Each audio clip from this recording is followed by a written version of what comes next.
Shalom semuanya, selamat pagi, welcome home, welcome to SIB Live. Saya sangat bersyukur kerana Anda membagi waktu untuk datang beribadah bersama-sama, saling memberkati satu dengan yang lain dengan kehadiran Anda secara virtual. Nah, Anda berkatakan, Pastor, macam mana kami boleh memberkati satu dengan yang lain secara virtual? Mudah saja. Yang pertama, bila Anda masuk di dalam ikut YouTube dalam ibadah kita pada hari Minggu pagi, just put in the chat box, shalom, greet one another. Ya, kalau nampak kawan kamu sedang chat, type nama dia, hai, apa kabar? Ya. Dan yang kedua, bila Anda mendengar khotbah firman Tuhan, kalau itu memberkati Anda, menyentuh Anda, katakan amin, ya, berinteraksi satu dengan yang lain, dan itu memberkati, akan memberi dorongan kepada teman-teman yang lain, ya. Jangan kita terbatas. Ya, mungkin ada beberapa banyak perkara yang kita tidak boleh lakukan seperti kebiasaan dahulu waktu kita bertemu di dalam gedung. Tapi jangan itu membatasi persekutuan kita pada musim ini. Amen. Haleluya. Baik, mari saya pimpin kita dalam doa. Tuhan Yesus, kami bersyukur buat waktu ini Engkau sudah mempersiapkan kami untuk menerima firman-Mu pada pagi hari ini. Jamah setiap pribadi kami tahu firman-Mu pada pagi hari ini adalah firman-Mu yang akan mengubah cara fikir kami, mengubah hati kami Tuhan. Membuatkan kami makin mengasihi Engkau, membuatkan kami akan makin mengerti Tuhan Yesus isi hati-Mu. Terima kasih Tuhan Yesus, kami serahkan waktu dalam tangan-Mu di dalam nama Tuhan Yesus Kristus. Semua yang siap katakan, amin. Amin. Haleluya.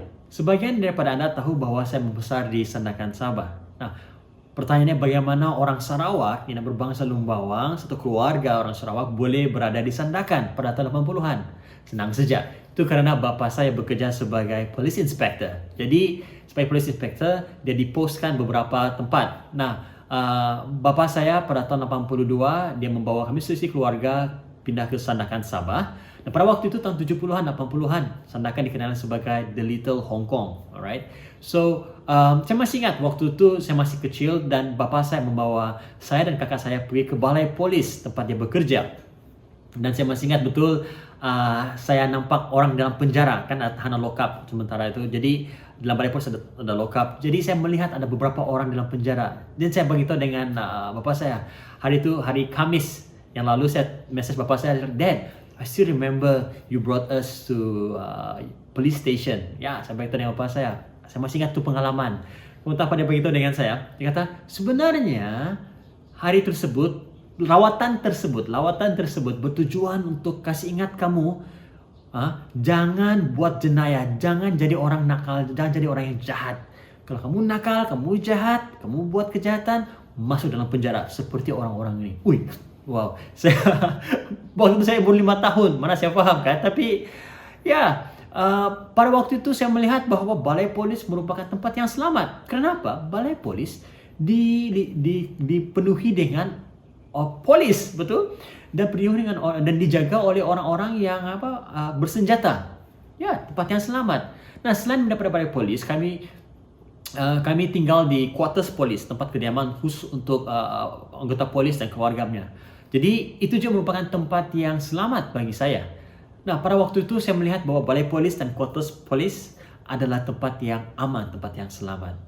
Nah, mungkin kamu bertanya, Pastor, adakah kita cerita mengenai balai polis kah atau apa pada hari ini? Nah, hari ini saya tidak akan bercerita mengenai balai polis, tapi saya ingin memberitahu kepada Anda satu tempat yang selamat, tempat yang aman, satu kota yang disuruh oleh Tuhan kepada Musa dan Yosua untuk membina kota-kota tersebut apabila mereka tiba di tanah perjanjian. Dan kita akan melihat bagaimana Tuhan memberikan Musa instruction ini, arahan ini, instruction ini untuk membina kota-kota perlindungan ini. Dan kota perlindungan ini, meskipun arahan ini sudah Tuhan berikan kepada Musa beribu-ribu tahun yang lalu, tetapi kota perlindungan ini masih relevan dengan kehidupan kita sebagai orang percaya pada hari ini. Nah, sebelum saya teruskan, saya mau buat recap sedikit untuk mengingatkan kita kembali apa yang Pastor Dan sampaikan pada minggu lepas. Minggu lalu, Pastor Dan ada mengatakan di awal khotbahnya, dia mengatakan bahwa ketika kita mempelajari hukum-hukum Tuhan dari perjanjian lama, ianya bertujuan untuk membantu kita untuk lebih menghargai Yesus dan lebih mengasihi Dia.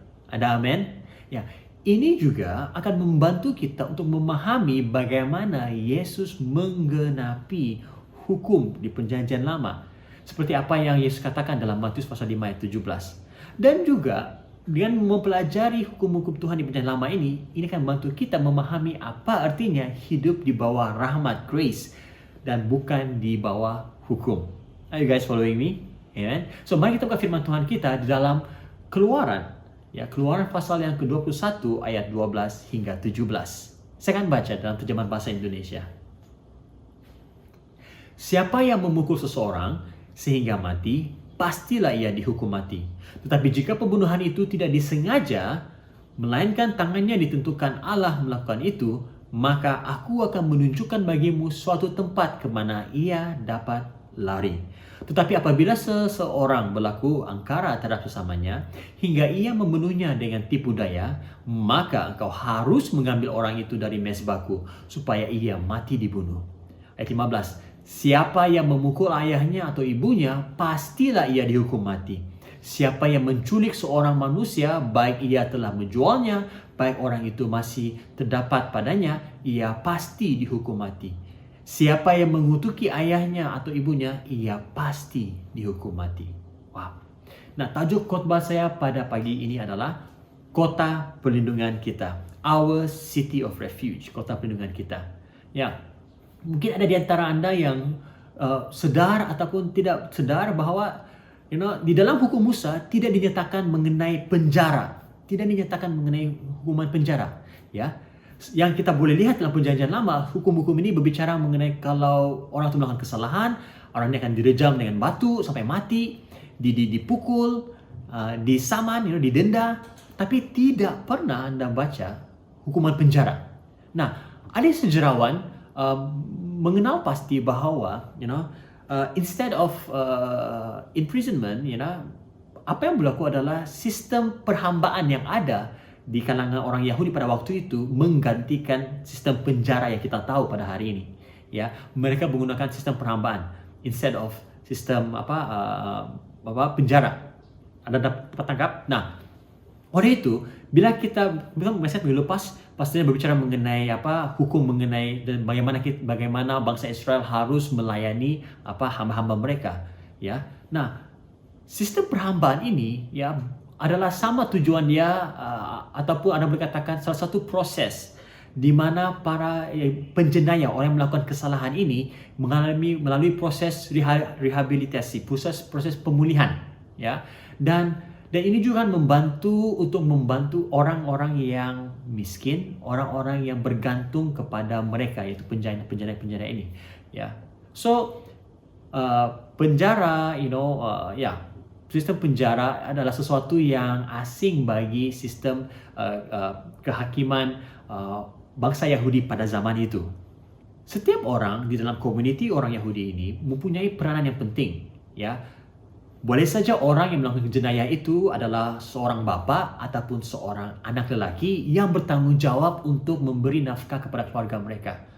Boleh saja orang yang melakukan kesalahan itu adalah seorang yang mempunyai peranan di dalam sistem ekonomi di komuniti mereka, ataupun seorang yang bekerja di pasar, di tempat tukang kayu dan sebagainya.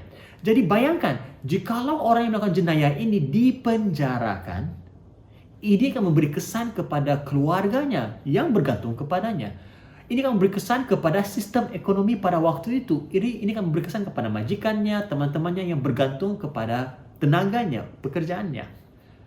Siapa yang akan memberi makan kepada anaknya, keluarganya, jikalau dia dipenjarakan? Siapa yang akan bekerja di pasar jikalau dia dipenjarakan? Jadi, makanya para ahli sejarah mengatakan bahwa itu salah satu sebab mengapa dalam komuniti orang Yahudi pada waktu itu, khususnya bila mereka baru keluar daripada Mesir, memasuki tanah perjanjian, tidak ada sistem penjara.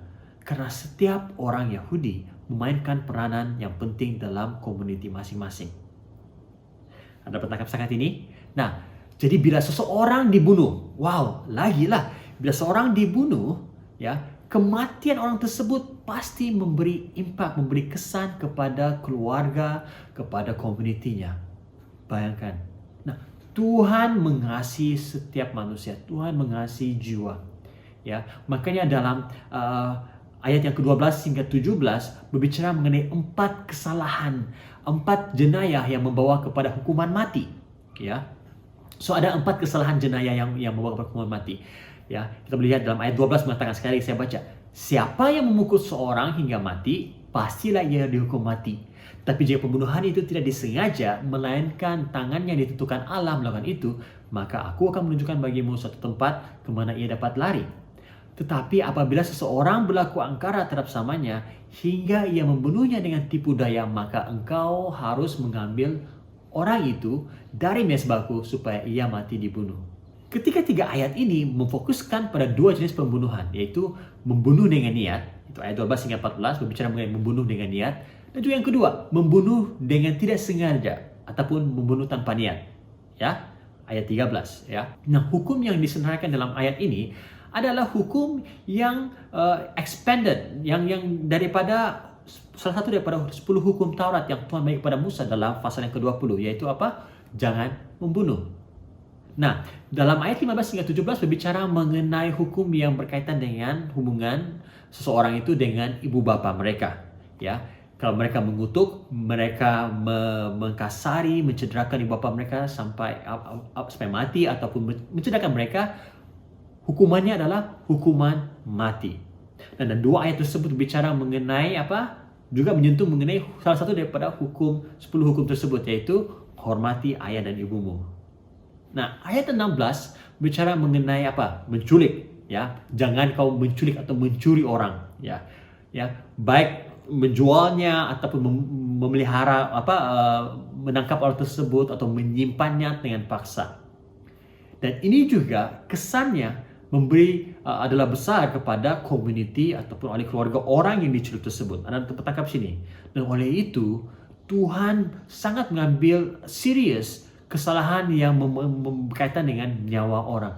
Makanya hukumannya adalah hukuman mati. Nah, semua 4 hukum yang disenaraikan dalam ayat 12 hingga 17 ini berakhir dengan kata ini.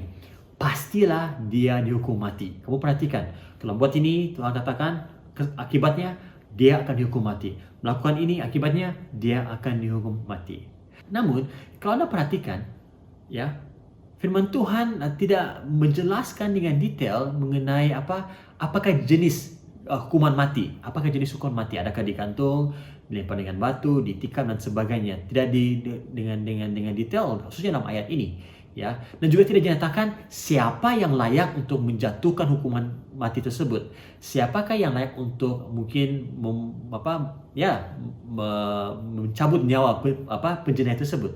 Tidak dinyatakan. Nah, saya mau bagi tahu kepada Anda bahwa kehidupan orang Yahudi pada waktu itu sangat-sangat mencabar, sangat-sangat sukar. Bayangkan, mereka orang yang nomad, berhijrah dari satu tempat ke tempat yang lain. Mereka dalam perjalanan ke tanah perjanjian mereka. Nah, jadi pada waktu itu, ya, bila mereka sampai ke tanah perjanjian, ya, mereka harus berperang hampir setiap waktu untuk menawan sedikit demi sedikit daripada tanah perjanjian tersebut. Jadi hanya sedikit saja kesempatan yang ada untuk mereka berfikir mengenai macam mana mau deal dengan pesalah-pesalah yang jenis kesalahan ini, kesalahan itu, kesalahan ini, kesalahan ini. Ya, karena objektif mereka pada waktu itu adalah untuk memasuki tanah Kanaan. Makanya, jadi tujuan Tuhan beri kepada mereka hukuman mati tersebut adalah untuk memberi isyarat amaran, memberi amaran kepada mereka, memberi amaran kepada orang-orang yang mengenai akibat buruk yang menanti Anda. Akibat buruk yang akan diberikan kepada mereka yang melakukan jenayah, khususnya membunuh orang lain. Hukum ini bertujuan untuk memberitahu orang-orang Israel bahwa hidup itu berharga dan yang paling penting, manusia diciptakan menurut gambar Tuhan. Nah, Kejadian pasal 9 ayat 5 hingga 6 mengatakan begini, ya. Dari setiap manusia aku akan menuntut nyawa sesama manusia. Siapa yang menumpahkan darah manusia, darahnya akan tertumpah oleh manusia, sebab Allah membuat manusia itu menurut gambarnya sendiri. inilah kali pertama hukuman mati disebut di dalam Perjanjian Lama. Ya, ya. Kalau waktu itu baru saja air bah surut. Jadi Allah memberitahu kepada Nabi Nuh, katakan, nyawa manusia berharga. Jikalau ada orang yang mencabut nyawa manusia yang lain, nyawa orang tersebut harus diambil daripadanya juga. So nyawa ganti nyawa. Ya. Nah, saya tidak akan membahas dengan detail mengenai hal ini karena dalam pasal yang ke-21 dan berikutnya nanti kita akan melihat banyak lagi kesalahan-kesalahan yang akibatnya adalah hukuman mati. Ya.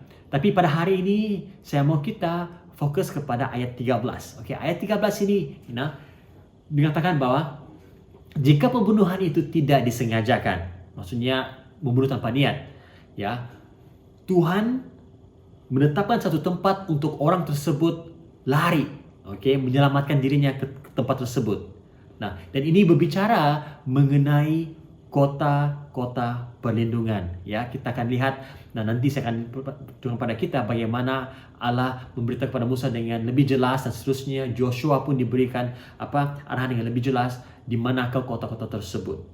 Nah, jadi pada pagi hari ini ya saya akan bagikan khotbah dalam 3 bahagian yang berbicara mengenai kota-kota perlindungan. Pertama, kita akan lihat tujuan kewujudan kota-kota perlindungan tersebut. Apakah tujuannya? Yang kedua, lokasi kota-kota tersebut. Ya, dan yang ketiga, gambaran Yesus dalam kota-kota tersebut. Ya, setiap nama dan kota tersebut itu berbicara mengenai Yesus sendiri. Nah, detail mengenai kota-kota perlindungan itu kita boleh lihat di dalam Bilangan, dalam kitab Ulangan, dan juga kitab Yosua.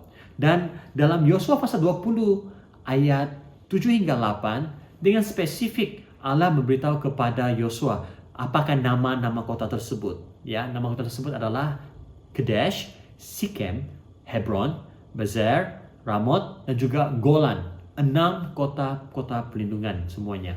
Ya. Nah, mari kita lihat apakah tujuan kewujudan kota-kota perlindungan tersebut. Di dalam Bilangan pasal yang ke-35 ayat 9 hingga 15 berkata begini. Tuhan berfirman kepada Musa, "Bicaralah kepada orang Israel dan katakanlah kepada mereka, apabila kamu menyeberangi sungai Yordan ke tanah Kanaan, maka haruslah kamu memilih beberapa kota yang menjadi kota-kota perlindungan bagimu, supaya orang yang pembunuh yang telah membunuh seseorang dengan tidak sengaja dapat melarikan diri ke sana.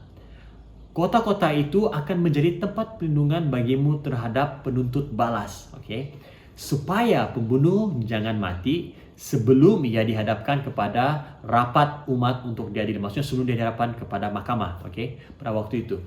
Dan kota-kota yang kamu tentukan itu haruslah 6 buah kota perlindungan bagimu. 3 kota harus kamu tentukan di seberang sungai Yordan sini, dan 3 kota harus kamu tentukan di tanah Kanaan. Semuanya kota-kota perlindungan. Ayat 15.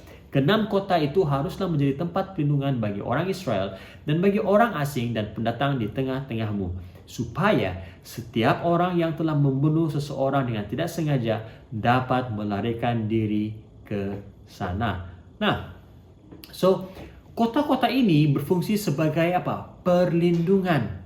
Ya, Tuhan seperti saya katakan pada waktu itu tidak ada hukum yang Tuhan bagi kepada Musa secara spesifik. Tuhan tidak beritahu Musa mesti ada polis, mesti ada jabatan keselamatan. Tidak ada. Ya, Tuhan hanya beritahu hukum dan apa akibatnya jika kamu melanggar hukum ini. Ya, jadi berdasarkan ini, Tuhan mengizinkan sekiranya ada seperti ayat yang kita baca tadi, jikalau ada orang yang mencabut nyawa seseorang, membunuh seseorang, ahli keluarga orang si mati itu boleh menuntut balas nyawa ganti nyawa. Namun kalau orang tersebut yang seperti dinyatakan tadi tidak sengaja dengan tanpa niat, it's an accident, manslaughter, membunuh tanpa niat, makanya kota perlindungan itu menjadi tempat di mana orang yang melakukan jenayah tersebut boleh melarikan diri, mendapat perlindungan. Dia bukan bermaksud dia terus diampuni seperti itu, tidak. Dia akan melalui proses penghakiman juga. Oke. Nah, jadi bila seseorang yang dengan tidak sengaja membunuh seseorang, orang yang lain, ya, dia harus berlari, ya. Sebab kalau dia tidak lari, dia akan dikejar oleh penuntut darah. Okay, penuntut darah, the avenger of blood, alright? Orang ahli keluarga si mati itu, ya. Jadi dalam firman Tuhan, penuntut darah ini adalah seorang yang secara undang-undangnya sah, sah untuk membalas dendam ke atas kematian ahli keluarganya. Ini boleh terjadi, ini boleh saja seorang yang anak lelaki, anak sulung kah, pokoknya ahli keluarga orang tersebut, si mati itu. Nah, jadi ahli keluarga si mati boleh menuntut keadilan dengan cara membunuh orang yang membunuh ahli keluarga mereka. Itu cara mereka selesaikan, ya, case mereka pada zaman itu, ya. So, bagaimana pula dengan halnya bila seorang itu membunuh tanpa niat? Nah, bagaimana seorang itu boleh mempertahankan dirinya? Karena memang tanpa niat. Contohnya, bila dia tebang pokok, secara tidak sengaja mata kapak itu terbang, kena loose, terbang, dan terkena dengan kawannya di belakangnya, dan kawan itu pun mati. Kan tidak sengaja. Nah, bagaimana dia mempertahankan dirinya? Pada waktu itu ingat, tidak ada polis, ya, tidak ada peguam untuk membela. Jadi jikalau dia mau menyelamatkan dirinya daripada dibunuh oleh penuntut darah, the avenger of blood, ya, dia harus lari ke salah satu daripada kota-kota pelindungan tersebut. Anda dapat tangkap setakat ini?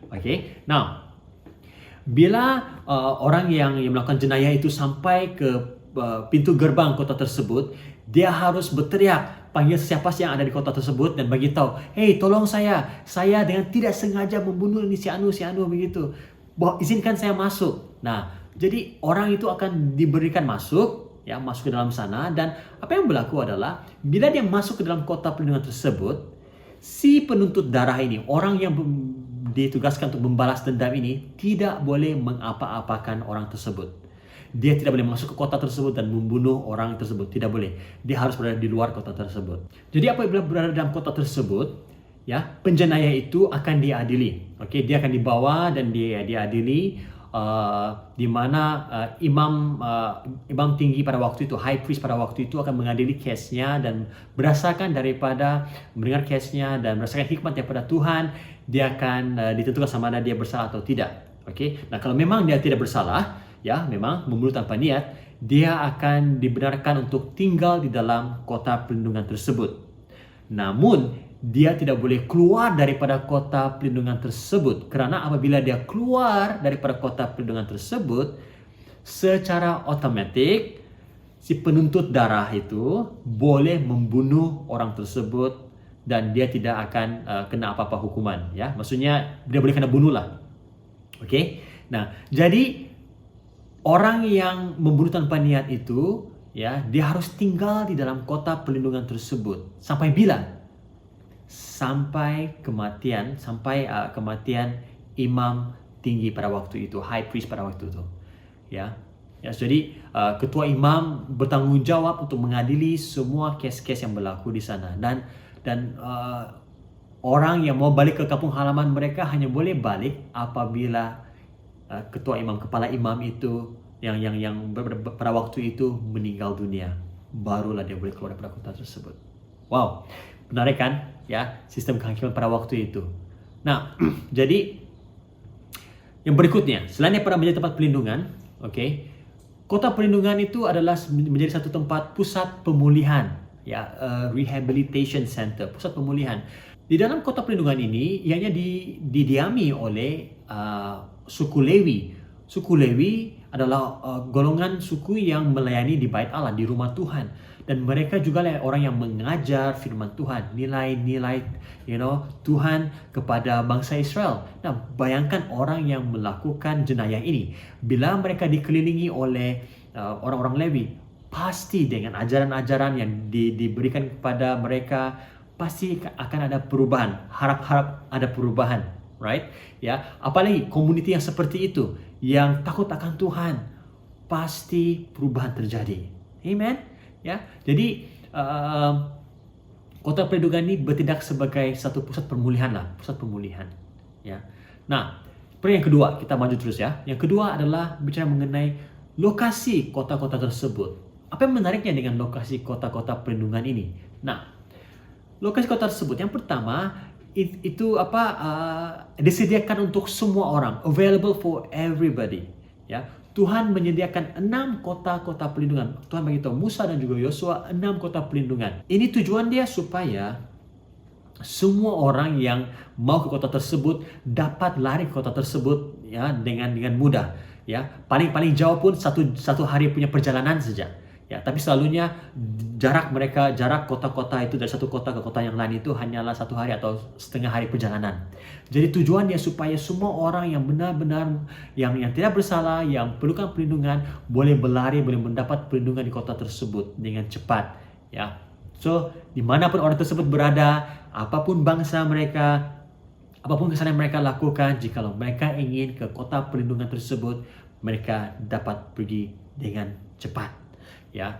Dan yang kedua, dan kota tersebut dapat diakses oleh semua orang. Semua orang boleh pergi. Ya. Ya. Bukan saja lokasi mereka saling dekat dengan satu dengan yang lain, ia juga boleh setiap orang bangsa Israel, orang yang bukan bangsa Israel pun yang memerlukan perlindungan pun boleh pergi kota tersebut. Nah, kota tersebut, kota-kota perlindungan ini adalah kota-kota yang mudah dilihat, dapat dilihat. It's visible. Karena kota-kota ini terletak di kawasan yang tinggi, kawasan bukit, ya, dan bangunan ini dibuat daripada batu kapur, yang kebanyakannya dibuat dari batu kapur, jadi terang, senang kelihatan. Ya, pada malam pun juga itu cukup senang kelihatan. Ya, kalau ada terang bulan, jadi senang kelihatan. Tujuan dia apa? Supaya orang yang mau mencari kota perlindungan ini dari jauh mereka dapat melihatnya. Ya, dan kota perlindungan ini juga sudah disediakan dengan rapi, di mana kepala imam itu sudah mengarahkan bahwa persekitaran kota itu dijaga dengan rapi, tidak ada semak-samun, jalan dia baik, ya, dan juga memastikan bahwa semua orang yang mau lari ke kota tersebut dapat sampai ke kota tersebut dengan selamat. Ya, ada satu guarantee, ya, satu jaminan bahwa semua orang yang mau berlindung di kota perlindungan tersebut akan selamat.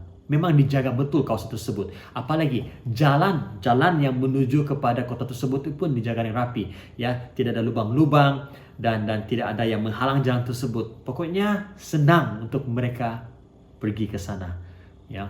Jadi siapa pun boleh pergi. Nah, yang berikutnya yang menarik mengenai kota-kota perlindungan ini, pintu gerbangnya tidak tertutup. Sama ada pagi atau malam, tidak tertutup. Karena apa? Sesiapa pun boleh datang pada at any time, pada bila pun, pagi kah, tengah malam kah, waktu petang kah, subuh kah, kota itu boleh dimasuki oleh sesiapa pun yang memerlukan perlindungan. Dan yang terakhir, kota-kota perlindungan ini memiliki petunjuk jalan yang jelas. Ya, ada signboard yang jelas. Oke, ya. Dan signboard ini tertulis perkataan apa? Miklat, M-I-K-L-A-T. Miklat maksudnya apa? Perlindungan, refuge, perlindungan. Jadi orang yang mau pergi ke tempat perlindungan tersebut, kota perlindungan tersebut, dia tidak akan sesat karena akan nampak signboard. Oh, Miklat di mana? Arah sana. Oke. Tinggal dia pilih saja dia mau pergi ke kota yang mana satu. Ya. Jadi lokasi kota-kota perlindungan ini memang Tuhan sudah beritahu kepada Musa dan Yosua, pastikan setiap orang yang memerlukan perlindungan, yang memerlukan pembelaan, dapat pergi ke kota ini dengan mudah, dengan senang. Wow, luar biasa. Mungkin kamu berpikir, apa pastor tujuannya 6 kota-kota ini? Apa kaitan 6 kota perlindungan ini dengan kehidupan saya pada musim ini? Nah, kita masuk ke poin yang ketiga, poin yang terakhir. Gambaran Yesus dalam kota-kota tersebut. Apakah maksudnya kota-kota tersebut dan bagaimana kita boleh melihat Yesus di dalam setiap kota-kota tersebut? Nah, kota pertama itu Kadesh, berbicara mengenai apa? Kebenaran atau kekudusan. Maksudnya kebenaran kekudusan. Kota Sikem, ya, yang terletak di sebelah barat Sungai Yordan, bermaksud apa? Bahu. Kota Hebron bermaksud persahabatan dan kasih. Kota Bezer bermaksud apa? Keselamatan, security. Kota Ramot bermaksud kedudukan yang tinggi. Dan kota Golan bermaksud tembok yang mengelilingi, an enclosure, ya. Nah, sama seperti orang yang melakukan jenayah yang tertuduh, mereka berlari ke kota perlindungan.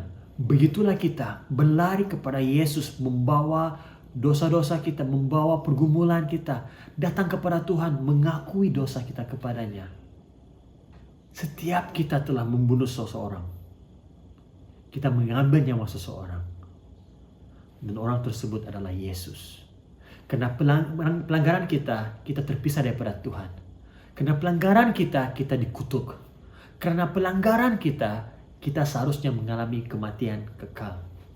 Tapi karena belas kasihan Tuhan, karena kasih karunia-Nya, Allah memberikan kita, ya, anaknya yang tunggal, Yesus Kristus, untuk mati bagi kita.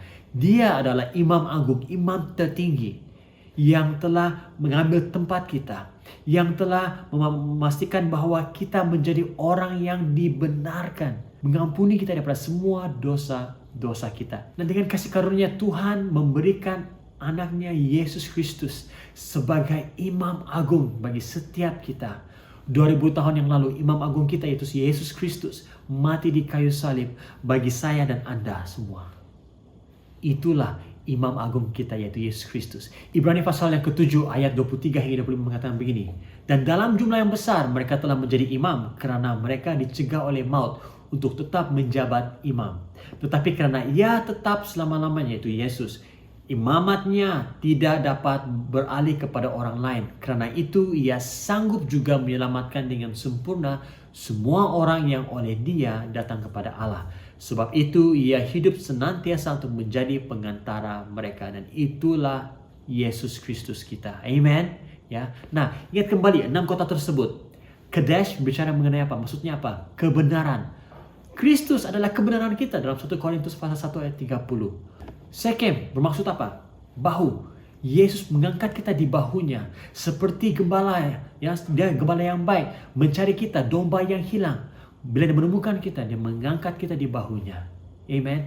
Hebron berbicara mengenai kasih persahabatan melalui Yesus. Ya, dia memberikan kita hubungan bersama-sama hanya dengan Dia, tapi dengan Bapanya yang di surga. Bezer berbicara mengenai apa? Keselamatan, security. Nah, Mazmur pasal yang 15 ayat 3 mengatakan begini. Tuhan bukit batuku, kubu pertahananku dan penyelamatku, Allahku, gunung batuku, tempat aku berlindung, perisaiku, tanduk keselamatanku, kota bentengku. Itu adalah Tuhan kita. Amen. Nah, Ramot maksudnya apa? Tempat yang tinggi. Dalam Mazmur pasal 18 ayat 30-34 berkata begini. Karena dengan Engkau aku berani menghadapi gerombolan, dan dengan Allahku aku berani melompati tembok. Tempat yang tinggi. Ayat 34. Yang membuat kakiku seperti kaki rusa dan membuatkan aku berdiri di bukit. Sekali lagi, Tuhan yang memampukan kita untuk berdiri di tempat yang tertinggi. Amen. Dan yang terakhir, Golan. Golan secara tadi bermaksud apa? Kawasan yang dikelilingi, pagar yang mengelilingi. Dan Ulangan pasal 32 ayat 10. Kata begini, didapatinya dia di suatu negeri, di padang gurun, di tengah-tengah ketandusan dan auman padang belantara. Dikelilinginya dia dan diawasinya, dijaganya sebagai biji matanya. Itulah Tuhan kita, Tuhan Yesus Kristus, kota perlindungan kita. Dia melindungi kita, mengawasi kita siang dan malam. You see church, persamaan antara kota-kota perlindungan ini dengan Kristus Yesus, kota perlindungan kita. Ya, kemudian lihat persamaan ini. Sama seperti kota-kota perlindungan ini. Kita lihat bagaimana kota perlindungan ini mudah diakses, senang dilihat, boleh dipergi, siapa-siapa boleh pergi ke sana. Begitulah Yesus Kristus, kota perlindungan kita. Sesiapapun datang kepadanya, sesiapapun dapat pergi kepada Tuhan tanpa apa-apa halangan. Ada amin? Ya, dalam Mazmur pasal yang ke-9 ayat yang ke-10 mengatakan begini. Demikianlah Tuhan adalah tempat perlindungan bagi orang yang terinjak, tempat perlindungan pada waktu kesesakan. Wow! Jemaat-jemaat semua, adakah Anda melalui musim yang sangat mencabar? Adakah Anda memerlukan perlindungan? Adakah Anda mengalami kesesakan dalam kehidupan Anda? Lari kepada Yesus. Lari kepada Yesus dengan cepat. Lari kepada Yesus. Dialah kota perlindungan kita. Di dalamnya lah kita mendapat perlindungan, keamanan. Di dalamnya lah kita mendapat kebebasan. Ada amin? Saya akan mengakhiri dengan kisah ini daripada 2 Samuel pasal yang ketiga. Ini terjadi apabila Raja Daud sedang memerintah. Nah, sebagai satu background atau latar belakangnya, apa yang berlaku adalah Raja Daud baru saja menggantikan Raja Saul. Raja Saul meninggal dunia dan Raja Daud menjadi Raja Israel yang baru. Nah, sebelum itu pun sudah terjadi perbalahan antara pengikut Raja Saul dan juga pengikut Raja Daud.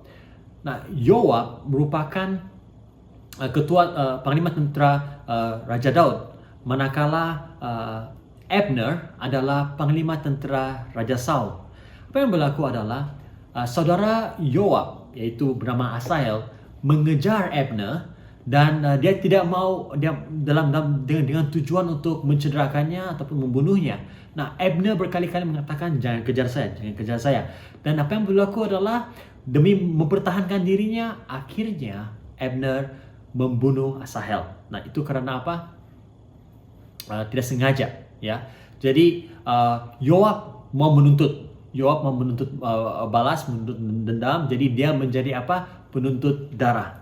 Penuntut darah, Avenger of Blood, ya. Jadi dalam 2 Samuel pasal 3 ayat 27 mengatakan begini, ketika Abner kembali ke Hebron, maka Yoab membawanya sebentar ke samping di tengah-tengah pintu gerbang itu, seakan-akan hendak berbicara dengan dia dengan diam-diam. Kemudian ditikamnya lah dia di sana pada perutnya sehingga mati, membalas darah Asahel adiknya, ya. Dan ayat 33 mengatakan begini, karena Abner Raja, yaitu Raja Daud, mengucapkan nyanyian ratapan ini. Apakah Abner harus mati seperti orang bebal ataupun orang bodoh? Tanganmu tidak terikat dan kakimu tidak dirantai. Engkau gugur seperti orang gugur oleh orang-orang durjana. Dan seluruh rakyat itu makin menangis karena dia. Nah, Raja Daud sedih karena kematian Abner.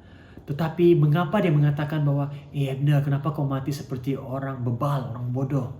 Kenapa Raja berkata sedemikian? Ya, apakah kebodohan yang Abner buat? Ya, nah sebenarnya itu ditulis di dalam 2 Samuel pasal 3 ayat 27. Penulis menulis bahwa apa yang berlaku? Abner sebenarnya berada di kota Hebron. Ya, Hebron merupakan salah satu daripada kota perlindungan. Ya. Apa yang berlaku sebenarnya, ya, Yoab tidak boleh mengapa-apakan Abner karena dia berada di kota perlindungan tersebut. Namun Yoab menipu Abner, memanggilnya keluar daripada kota tersebut.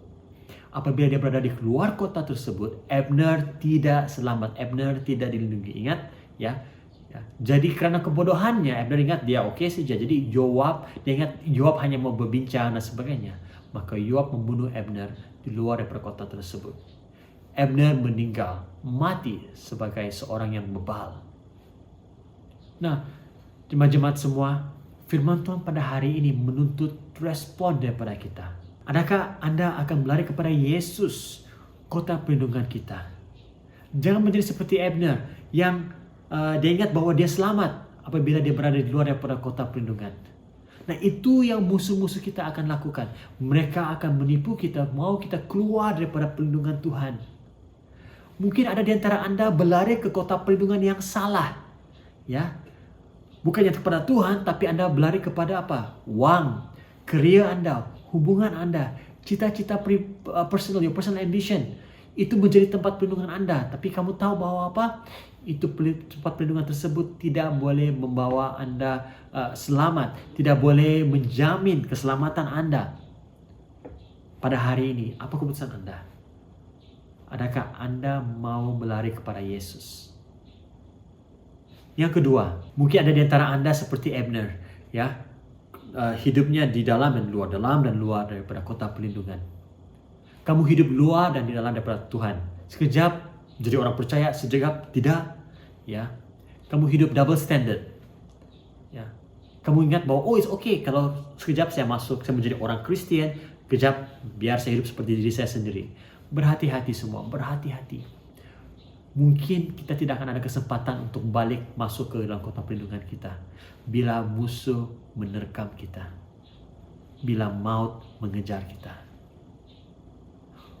Dengan kasih karunia Tuhan, oleh karena kasih karunia Tuhan, setiap kita, orang yang berdosa, pembunuh. Kita diberi kesempatan untuk lari ke kota perlindungan kita. Kota perlindungan yang telah disediakan Tuhan bagi kita. Ya, karena Dia tidak mau satu orang pun daripada kita yang musnah. Dia tidak mau seorang daripada kita pun yang mengalami kematian yang kekal. Dia mau setiap kita diselamatkan. Buat keputusan pada hari ini. Ya, saya tahu musim ini adalah musim yang mencabar bagi Anda. Lari kepada Yesus. Bukan lari kepada dunia, lari kepada Yesus, kota perlindungan kita. Amen. Ya, run to Jesus, lari kepadanya. Dialah kota perlindungan kita. Haleluya. Mari kita nyanyikan lagu ini bersama-sama.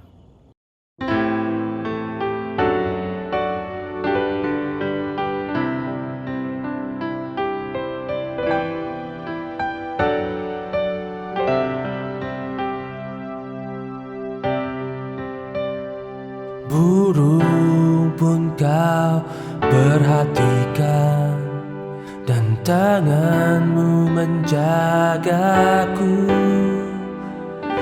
Dari ujung dunia sampai relung hatiku, biar kuatkan kuasamu nyata.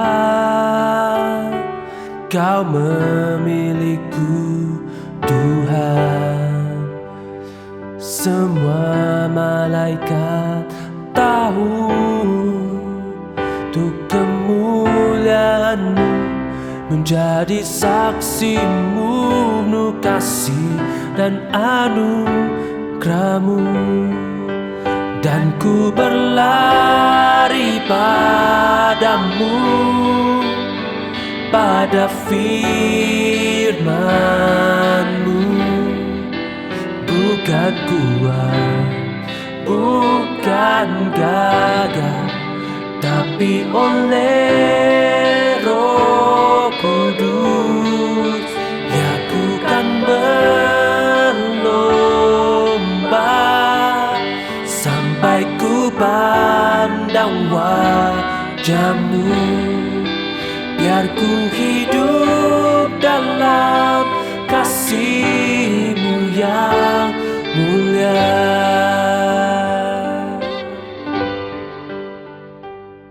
Nah, di setiap pintu gerbang kota-kota perlindungan ini, semua orang yang mau berlindung kepada di kota perlindungan tersebut harus bagi tahu apakah kesalahan mereka, apakah masalah mereka.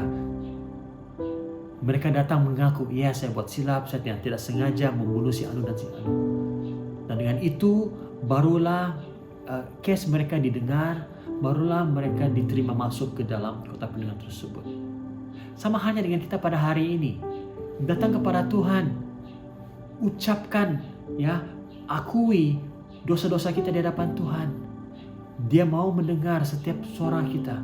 Apakah pergumulan kita hadapi? Katakan kepada Tuhan pada hari ini. Amen.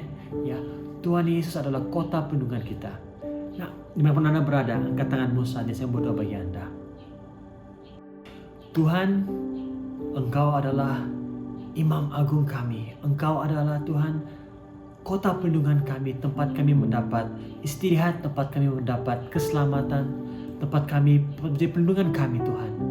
Karena Engkau Bapa di surga adalah Imam Agung kami dapat masuk ke dalam hadirat Tuhan. Kami dapat memiliki hubungan bersama dengan Bapa yang di surga. Tuhan, saya berdoa untuk anak-anak-Mu saat ini yang mengangkat tangan mereka, Bapa di surga. Ada di antara mereka yang dalam kelelahan. Ada di antara mereka, Bapa di surga, mengalami jalan buntu. Ada di antara mereka, saat ini Tuhan, hilang, tidak tahu kemana hal tuju mereka. Bahkan mungkin ada di antara mereka, Tuhan, yang sebenarnya memilih untuk mau meninggalkan Engkau, Tuhan Yesus. Saya berdoa saat ini, Bapa di surga, Tuhan. Biar kiranya Tuhan, kuasa-Mu, Bapa di surga, menjamah Tuhan hati dan pikiran mereka. Jamah pemikiran mereka, Bapa di surga. Buat mereka sadar, Tuhan Yesus, bahwa di luar Engkau, di luar daripada kota perlindungan, Bapa, tidak ada keamanan, tidak ada keselamatan, tidak ada kehidupan yang kekal. Bapa di surga, saat ini bila mereka datang kepadamu, mereka mengaku dosa mereka kepada Engkau. Tuhan, Engkau menyatakan belas kasihan-Mu, Tuhan. Ampuni mereka, Bapa di surga. Firman berkata, Bapa surga, Engkau setia dan adil. Engkau mengampuni setiap orang yang datang kepadamu. Terima kasih Tuhan Yesus. Saya berdoa Tuhan agar biar hubungan mereka dengan Engkau Tuhan mulai daripada hari ini makin dipererat. Mereka makin mengasihi perintah-perintah-Mu. Mereka makin Bapa di surga mau tetap tinggal dalam Engkau, dalam kota perlindungan mereka. Terima kasih Tuhan Yesus. Ini doa kami Bapa di surga, berkati umat-Mu pada hari ini Bapa di surga. Biar kami terus menerus Tuhan diingatkan untuk terus, apapun keadaan, terus berlari kepada kota perlindungan kami, yaitu Engkau. Berlari kepadamu Bapa di surga. Haleluya. Mari jemaat-jemaat sekali lagi kita mau berlari kepada Yesus. Kita nyanyikan lagu ini.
Terima kasih Tuhan Yesus, terima kasih Tuhan buat hari ini.